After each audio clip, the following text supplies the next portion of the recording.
लोकमान्य शिक्षण संस्थेचा 67वा वर्धापन दिन व गुणवंत विद्यार्थी सत्कार सोहळा संपन्न.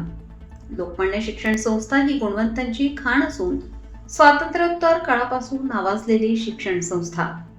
निलंगा तालुक्यातील पानचिंचोली येथील लोकमान्य शिक्षण संस्थेचा 67वा वर्धापन दिन सोहळा व गुणवंत विद्यार्थ्यांचा सत्कार सोहळा शनिवार दिनांक 1 ऑगस्ट 2026 रोजी मोठ्या उत्साहात संपन्न झाला.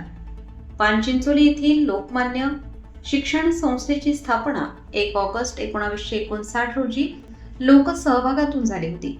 याच दिवशी 1 ऑगस्ट रोजी लोकमान्य टिळक यांची पुण्यतिथी असून लोकशाहीर साहित्यरत्न अण्णाभाऊ साठे यांची जयंती साजरी केली जाते. आज शिक्षण संस्था या कुटुंबापुरत्या मर्यादित झाल्या असताना गेल्या 67 वर्षात लोकमान्य शिक्षण संस्थेत गावकऱ्यांचा सहभाग मोठ्या प्रमाणात कायम असून संस्थेने 68व्या वर्षात पदार्पण केले आहे. नूतन संचालक मंडळाच्या निवडणुकीत विक्रम धोंडीराम पाटील यांची अध्यक्षपदी तर पंचाक्षरी स्वामी यांची सचिवपदी फेरनिवड करण्यात आली आहे. नूतन संचालक मंडळाचाही सत्कार मान्यवरांच्या हस्ते करण्यात आला. कार्यक्रमाच्या अध्यक्षस्थानी लातूर जिल्हा परिषदेचे माजी अध्यक्ष पंडितराव धुमाळ यांची उपस्थिती होती. तर प्रमुख पाहुणे म्हणून निलंगा पंचायत समितीच्या सभापती डॉक्टर सुनीताताई संतोष वाघमारे, निटोर जिल्हा परिषद गटाचे सदस्य तथा निलंगा कृषी उत्पन्न बाजार समितीचे गटनेते रोहित पाटील, माजी जिल्हा परिषद सदस्य डॉक्टर संतोष वाघमारे यांची उपस्थिती होती.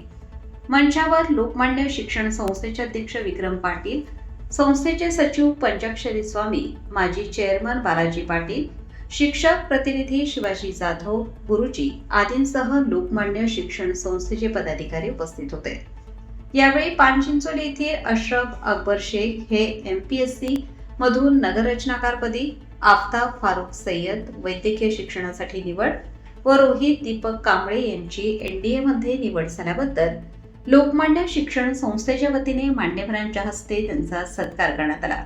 तसेच 10वी व 12वी बोर्ड परीक्षेतील गुणवंत तालुकास्तरीय क्रीडा स्पर्धेतील विद्यार्थी, इयत्ता 5वी, 7वी व 8वीतील स्कॉलरशिप परीक्षेतील उत्तीर्ण, 5वी ते 9वी व 11वी वर्गातील गुणवंत विद्यार्थ्यांचा तसेच शालेय संसद मंडळाचा सत्कार मान्यवरांच्या हस्ते करण्यात आला.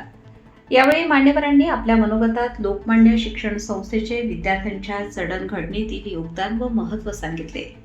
यावेळी काकासाहेब जाधव, तुकाराम ढाबळे, विकास पाटील, दिलीपबाबा पाटील, दस्तगीर सय्यद, बाळासाहेब पाटील, गौ, चंद्रशेखर कत्ते, नेताजी पाटील, अहमद सय्यद, युसुफ सय्यद, पाशा सय्यद, मधुकर जाधव, गोपाळ जाधव, दीपक पाटील आदींसह पानचिंचोली गावातील नागरिक मोठ्या संख्येने उपस्थित होते. कार्यक्रमाचे प्रास्ताविक अनंत दिवे यांनी मांडले. सूत्रसंचलन शेख सर यांनी तर आभार BS स्वामी यांनी मानले.